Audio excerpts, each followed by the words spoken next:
6వ ఎపిసోడు. ఆ మాట వింటూనే నిలువెల్లా మండిపోతూ కొండ ఎక్కి కేశవస్వామి గుడివైపు పెద్ద పెద్ద అంగలేసుకుంటూ బయలుదేరాడు ప్రసాద్. గట్టిగా కేకలేసి రంగాచారిని అలివేల్ని బయటికి వచ్చేలాగా పిలిచాడు. కోపంతో ఊగిపోతున్న ప్రసాదం చూసి అలాగే నిలబడిపోయారు. రమ్మనండి ఆ అమ్మన్నిటు, నేనేదో తనకి అన్యాయం చేశానని ఊరంతా చాటుతోందట అని అరిచాడు ప్రసాద్. ప్రసాద్ కంఠంలోని గాంభీర్యం విని లోపల స్తంభాన్ని ఆనుకొని రావి ఆకులాగా చెలించిపోతూ భయంగా నిలబడిపోయింది అమ్మడు. రాదేం గర్జించాడు ప్రసాద్. ఉండు బాబు, మేము పిలుస్తామంటూ రంగాచారి గారు లోపలికి వెళ్ళేసరికి అమ్మడు బల్లిలా స్తంభానికి అతుక్కుపోయి భయంతో గజగజ వణికిపోయింది. ఈ సమయంలో దాని నోటెంట మాటేం వస్తుంది? ప్రసాద్ దబాయించినా సమాధానం చెప్పలేదు. అందువల్ల ఇప్పటికీ పరిస్థితి తప్పించాలి ఎలాగైనా అనుకుని రంగాచారి యువతలకు వచ్చి, చిన్నబాబు ఇప్పుడు అది మాట్లాడే స్థితిలో లేదు, సాయంత్రం రా, స్థిమితంగా మాట్లాడవచ్చు అంటూ కాళ్ళు కడుపు పట్టుకొని ఒప్పించి ప్రసాదుని పంపించి అమ్మయ్య అని గుండెల మీద 2 చేతులు వేసుకున్నాడు రంగాచారి. ఇంటికెళ్ళిన ప్రసాదు ఆ కోపం తల్లి మీద తండ్రి మీద చూపించాడు. నేను ఎలాంటి వాడినో మీకు తెలుసు, తొందరపడేవాడినో స్థిమితంగా ఆలోచించేవాడినో లోకానికేం తెలుసు?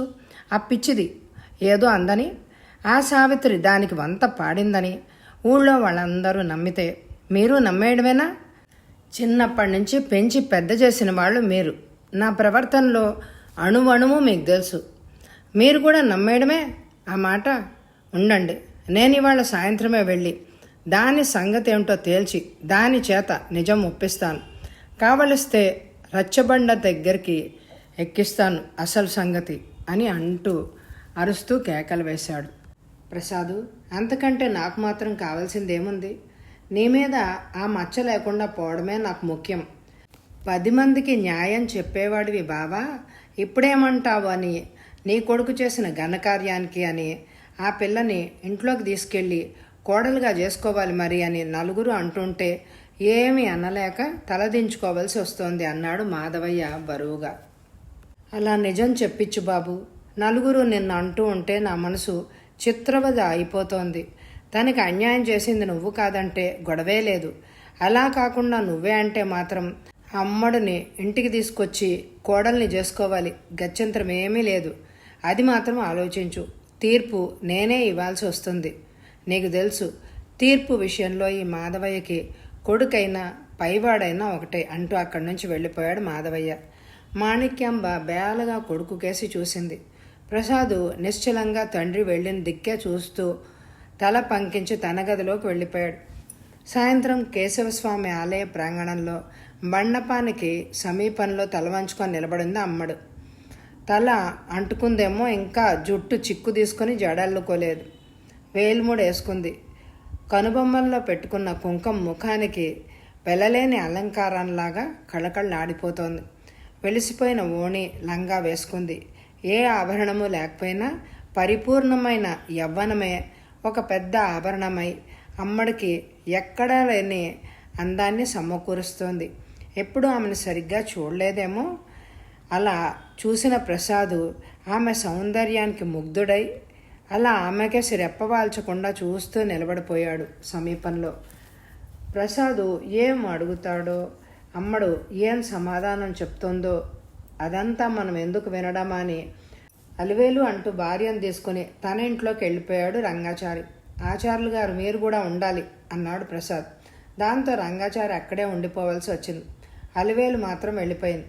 వెళ్ళి ఇంట్లో తన పని తాను చూసుకుంటోంది. ఇక్కడ ఏం జరుగుతోంది అని ఒక చెవి మాత్రం ఇటు పడేసింది. ప్రసాద్, అది సరే గాని మరి అంటూ ఏదో అడగబోయాడు. అమ్మడు బరువైన తను కన్నురెప్పలెత్తి అతని పట్ల ఎంతో అనురాగంతో చూసి వెంటనే పెద్ద వెల్లువలో సిగ్గు ముంచుకు రావడంతో తలదించేసుకుంది. ఆ చూపు సూటిగా గుండెలకొచ్చి తగిలి ఉక్కిరి బిక్కిరి చేయడంతో ఆ వాక్యాన్ని పూర్తి చెయ్యకుండానే అలాగే చూస్తూ ఉండిపోయాడు ప్రసాద్. కొద్దిగా తలదించుకొని తన గోళ్లకేసి చూసుకుంటూ నిలబడ్డ అమ్మడి అందం ప్రసాదుకి మతి పోగొడుతోంది. మగవారు కోరుకునే అందాలు ఏవి ఎక్కడుండాలో అవన్నీ అలా అక్కడక్కడ అమెరి ఉన్నాయి. పుష్టిగా తీర్చిన బొమ్మలా ఉన్న అమ్మడు వలపులు చిందించే నవ యవ్వనంతో మిసమిసలాడుతుంటే ప్రసాద్కి ఆమె అందాన్ని చూడడమే సరిపోతోంది. కానీ ఏం మాట్లాడాలో తోచడమే లేదు. లలితే అనుకుంటే లలిత కంటే అందంగా ఉంది అమ్మడు. లలితది హృదయానికి ఆహ్లాదాన్నిచ్చే అందం, అమ్మడిది మాత్రం మనసుని రెచ్చగొట్టే దివ్యలోక సౌందర్యం. దృష్టిని మరల్చుకోలేకపోతున్నాడు.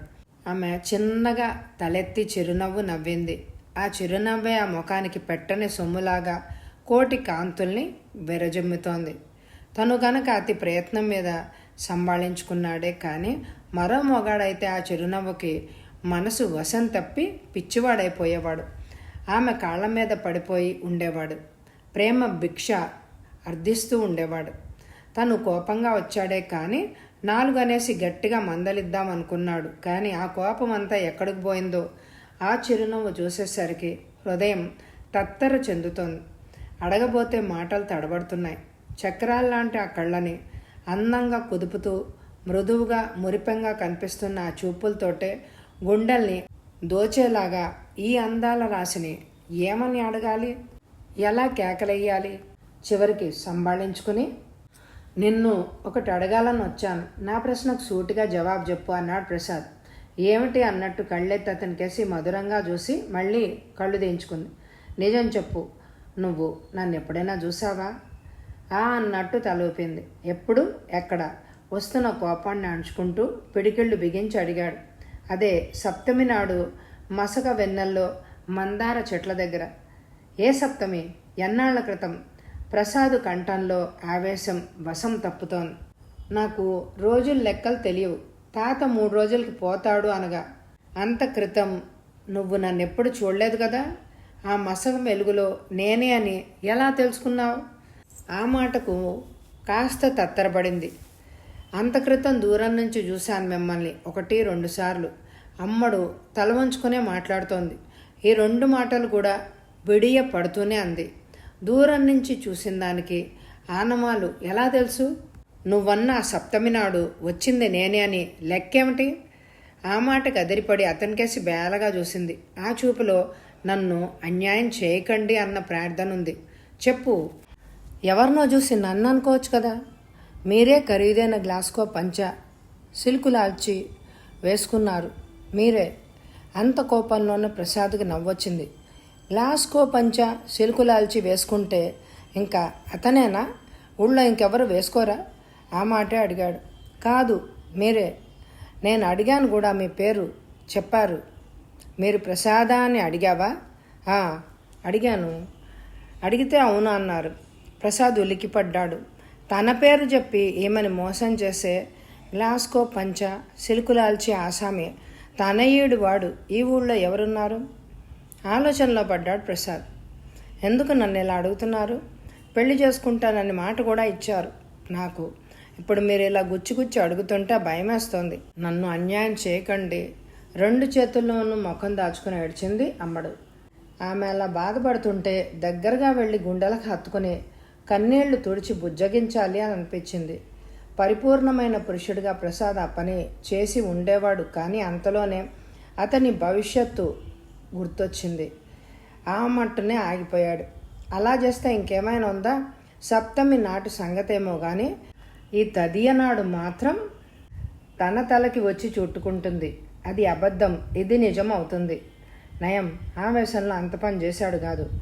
ఏడ్చి వాడిన ఎర్ర గులాబీ మారిన అమ్మడిని చూస్తే జాలేసింది. అది కాదమ్మడు, నేను ఇలా తరచి అడుగుతున్నాను అని బాధపడకు. అసలు జరిగిన సంగతి ఏమిటో తెలియడం నీకు నాకు కూడా శ్రేయస్కరం.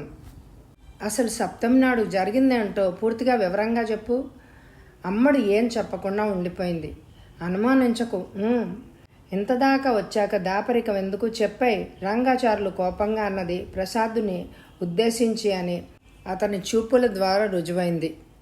ఆ తర్వాత అమ్మడు ఆగి చెప్పడం ప్రారంభించింది.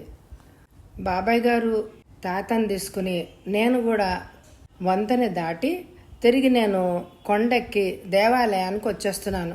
చుట్టూ పూల చెట్లు, ఆకాశం, వెన్నెలు కూడా ఎంతో అందంగా ఉంది.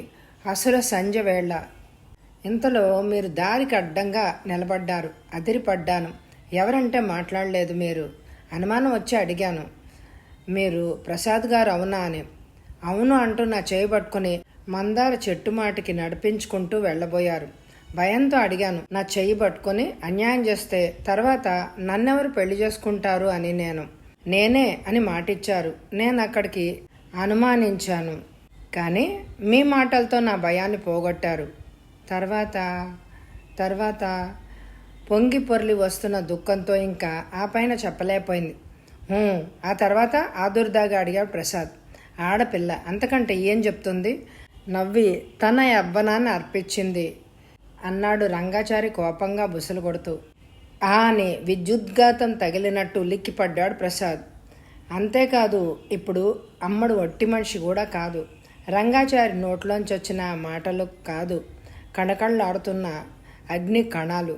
తను చెయ్యని పాపం తాచుపాములాగా తనని చుట్టుకుంటోంది అని వెలువెల్లాడిపోయాడు ప్రసాద్.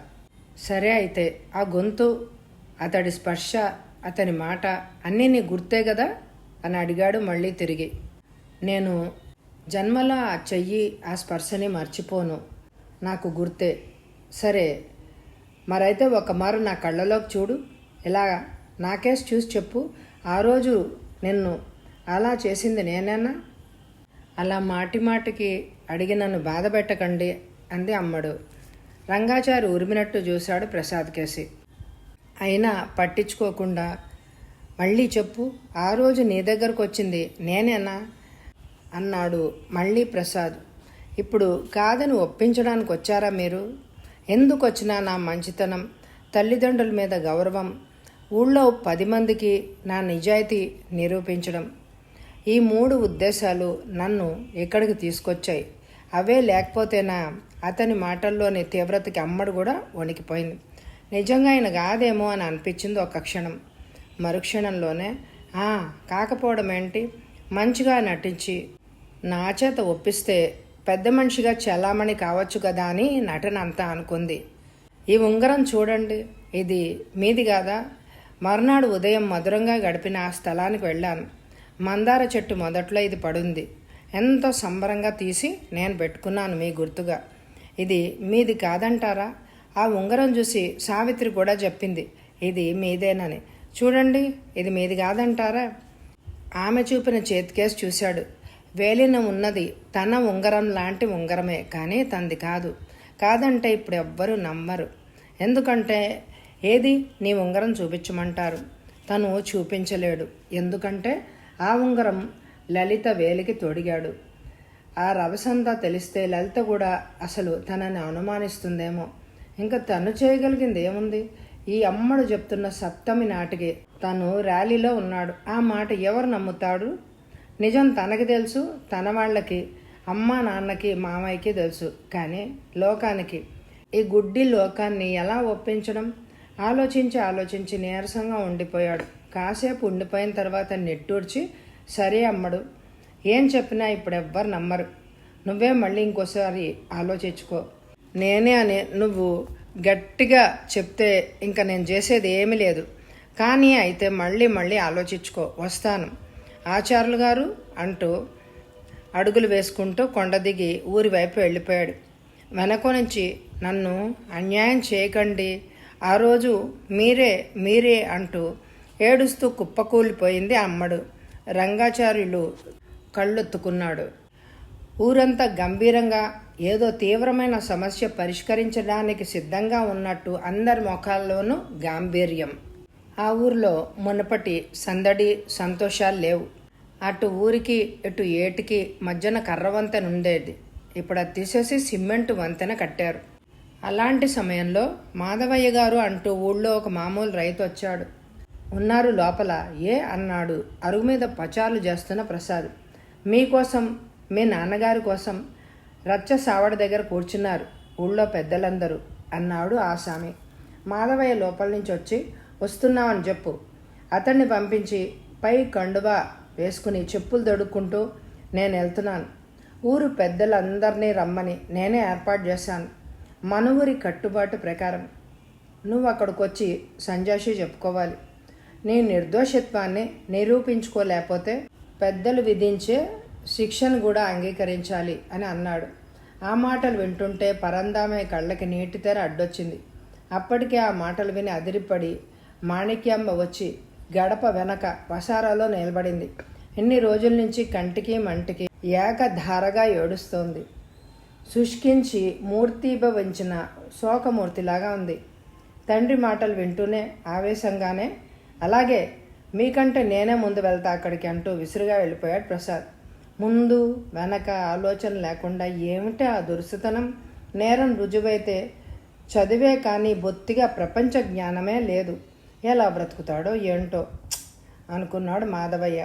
కొడుకు తొందరపాటుకి అతని మనసులోనే. ఎప్పుడు దర్జాగా టీవీగా నిటారుగా నడిచే భర్త ఈరోజు వంగిపోయి ఇలా అయిపోయాడని భారంగా నిట్టూర్చింది మాధవయ్య గారి భార్య. అప్పటికే రావి చెట్టు వేప చెట్టు కలిపిన అరుగు మీదకి చాలామంది వచ్చేశారు. కామరాజు, భైరవ శాస్త్రులు, రంగాచారులు మొదలైన 10-15 మంది ఊరి పెద్దలు కూర్చునున్నారు. మిగిలిన రైతులు కూడా అందరూ వచ్చేశారు. రచ్చబండ ఎదురుగా కుడివైపున అరుగు పక్కగా నిలబడి ఉంది అమ్మడు. విచారణ ప్రారంభమైంది. అమ్మడు, ఇలా ముందుకొచ్చి అసలు జరిగిందేమిటో వివరంగా చెప్పు అన్నాడు మాధవయ్య. అంతా అమ్మడికేసి చూశారు. ఆమె ఏం చెప్తుందో అని చెవులు దొరబెట్టుకుని నిశ్శబ్దంగా కూర్చున్నారు. అంతమంది ఎదుట నిలబడ్డానికి ముందే కంగారుపడి తర్వాత ఇంకేం చేసేది లేక చెప్పడం మొదలుపెట్టింది. అతి ప్రయత్నం మీద వెన్నెల్లో పూసిన పూల చెట్లు చూస్తూ ఏదో తెలియని ఆనందంలో నేను కొండెక్కుతున్నాను. మధ్యలో ఆయన ఎదురయ్యారు. నా చేయి పట్టుకోపోతే నేను భయపడ్డాను. నా మీద చేయేస్తే ఆ తర్వాత నన్నెవరు పెళ్లి చేసుకుంటారు అని అడిగాను. నేను అన్నారు ఆయన, పెద్దింటి వారు కదా, నన్ను పెళ్లి చేసుకుంటే మీ పెద్దవాళ్ళు ఊరుకుంటారా అన్నాను. అదేం పర్వాలేదు అన్నారు. నన్ను నమ్మించారు. అలా మందార చెట్ల వైపు నడిపించుకొని వెళ్ళారు. ఆ తర్వాత అంటూ ఇంకేం చెప్పకుండా ఆగిపోయింది అమ్మడు. అంతా విని మాధవయ్య ఇటు తిరిగి ప్రసాద్ని అడిగాడు. విన్నావు కదా, దీనికి నీ సంజాషి ఏంటి అన్నాడు. అలా జరిగింది ఏ రోజునో చెప్పమనండి. నేను మొన్న వెళ్ళి అడిగినప్పుడు సప్తమి నాడు అంది. అంటే తాత చచ్చిపోయిన రోజుకి 3 రోజుల క్రితం రోజునన్నమాట. ఆ రోజు నేను ర్యాలీలో ఉన్నాను. కావలిస్తే రుజువు ఇప్పిస్తాను అన్నాడు ప్రసాద్ ఉద్రేకంగా. జనంలో కలకలం బయలుదేరింది. తాత పోవడానికి 3 రోజుల క్రితమైతే ప్రసాద్ ఊళ్ళో లేడు. అంతవరకు నేను చెప్పగలను అంటూ ఎర్రటి పంచ మీద ఉన్న వెండి బిళ్ళల మొలతాడు ఓమారు సర్దుకుని అన్నాడు అక్కడే ఉన్న వెంకడు. అందరూ మరింత సందిగ్ధంలో పడ్డారు. నీకు ఆ రోజు సప్తమని బాగా జ్ఞాపకమేనా అన్నారు మాధవయ్య గారు. అమ్మడు తబ్బిబ్బైంది. తిథులు తారీఖులంటూ ఖచ్చితంగా చేస్తే ఆ అమ్మాయి ఏం చెప్పగలుగుతుంది అన్నాడు భైరవ శాస్త్రులు. పోనీ మీరు చెప్పండి ఆచార్యులు గారు అన్నాడు మాధవయ్య. నాకు కూడా ఏ అఘాయిత్యం జరిగిన రోజు ఏదో ఖచ్చితంగా తెలియదు. ఏమంటే ఈ మధ్యన వారం రోజుల క్రితం అమ్మడు అదోలా ఉండడం చూసి మా ఆడవాళ్ళు అనుమానపడి గట్టిగా నిలేసి అడిగితే అప్పుడు చెప్పిందట జరిగిన సంగతి. అంతా ఏడుస్తూ తర్వాత మా ఆడవాళ్ళు నాకు చెప్తే నేను మొర్రో ముత్తు అంటూ ఊళ్ళో పెద్దలైన మీ అందరి దగ్గరికి వచ్చి చెప్పాను. అందువల్ల నాకు కూడా తెలిసింది ఈ మధ్యనే అన్నాడు రంగాచారి. సప్తమి నాడైతే ప్రసాద్ ఊళ్ళో లేకపోవచ్చు. ఏ పంచమి నాడు అయితే ఉన్నట్టేగా అన్నాడు భైరవ శాస్త్రులు. మాధవయ్య ప్రసాద్ కేసు చూశాడు. ప్రసాద్ ఏం మాట్లాడలేదు.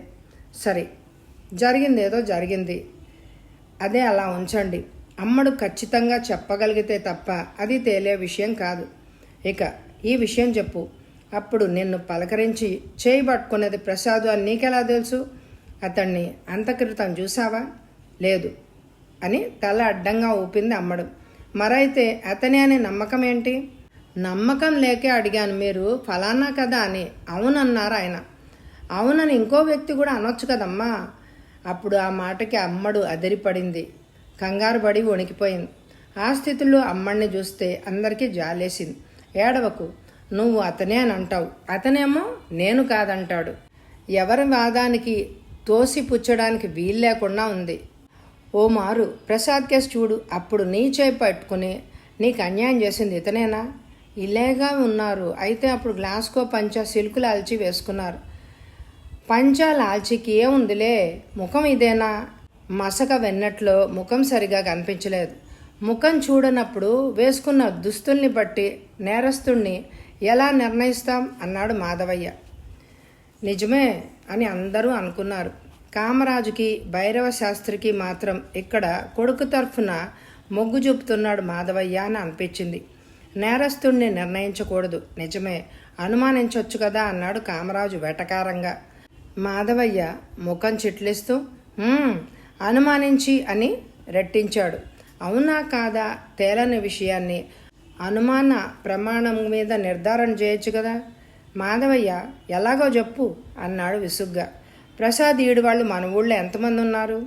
వాళ్లలో గ్లాస్కో పంచాలు ఆల్చి వేసుకునేవారు స్తోమత ఉన్నవాళ్ళు అసలు ఎంతమంది ఉన్నా అసలు ఆ దుస్తులు వేసుకునేవాళ్ళు ఈ ఊళ్ళో ఉన్నారా లేదా? తరచూ కాకపోయినా ఆఖరికి పండగ రోజైనా అసలు అలాంటి మనిషిని మనం చూసామా? అయితే గీతే ప్రసాదే అప్పుడప్పుడు ఆ బట్టలు వేసుకుంటాడు. అందువల్ల అలా అనుమాన ప్రమాణం అనేది నేరస్తుడికి అనుకూలంగా ఉపయోగిస్తే ఉపయోగించవచ్చేమో కానీ వ్యతిరేకంగా ఉపయోగించకూడదు. మాధవయ్య న్యాయాధీశుని కంఠంతో గంభీరంగా అన్నాడు. ఎవ్వరు మాట్లాడలేదు. అమ్మాయి, నువ్వు ఇంతవరకు చెప్పిన దాన్ని బట్టి ఖచ్చితంగా ప్రసాదే నేరస్తుడు అనడానికి వీల్లేదు. నువ్వు ఆ విషయంలో పొరపడి ఉండొచ్చు. కాదండి, ఆయనే, నా మాట నమ్మండి. కావలిస్తే అక్కడ పడున్న ఆయన చేతి ఉంగరం చూడండి అంటూ ఆ ఉంగరాన్ని చూపించింది. ఆ ఉంగరం లాంటిదే నాకుంది, కానీ ఈ ఉంగరం మాత్రం నాది కాదు అన్నాడు ప్రసాద్. అలా అయితే నీ ఉంగరం ఏది? ప్రసాద్ నేల చూపులు చూశాడు. ఇంకేముంది, సంగతి తేలిపోయిందిగా వంకరగా నవ్వాడు కామరాజు. మాధవయ్య అతనికేసి ఇబ్బందిగా చూశాడు. ప్రసాద్ ఆవేశంతో నా మాట నమ్మండి, నేను ఏ పాపం ఎరగను అంటూ అరిచాడు. సర్లేండి అయ్యా, ఆయన అంతగా కాదంటున్నప్పుడు ఏం చేస్తారు? దేవుడు నాకింతే చేశాడు అనుకుంటాను. ఆయన్ని ఇంకా ఒప్పించొద్దు. వద్దు, ఏం వద్దు. ఆయనే కాదన్నాక ఇంకా నాకు బ్రతికెందుకు? ఏ రాయో గట్టుకొని ఏట్లో దూకుతాను అంది అమ్మడు. ఆగమ్మడు అంటూ అరిచాడు ప్రసాద్. అమ్మడితో పాటు అక్కడున్న జనమంతా ఒక్కసారి అదిరిపడ్డారు. సరే కానియండి, నేను తప్పు చేశానో చెయ్యలేదో ఆ దేవుడికి తెలుసు.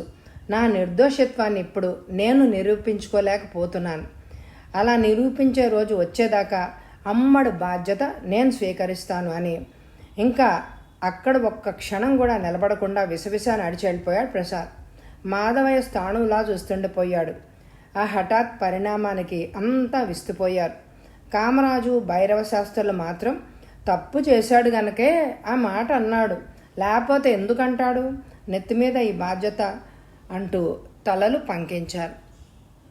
మాధవయ్య ఇంటికి వెళ్ళేటప్పటికి ప్రసాద్ చేతులు కట్టుకొని మౌనంగా అటు ఇటు పచాలు చేస్తున్నాడు. ఏం జరిగింది? నీ మీద వచ్చిన ఆ నీలాప నింద పోయిందా?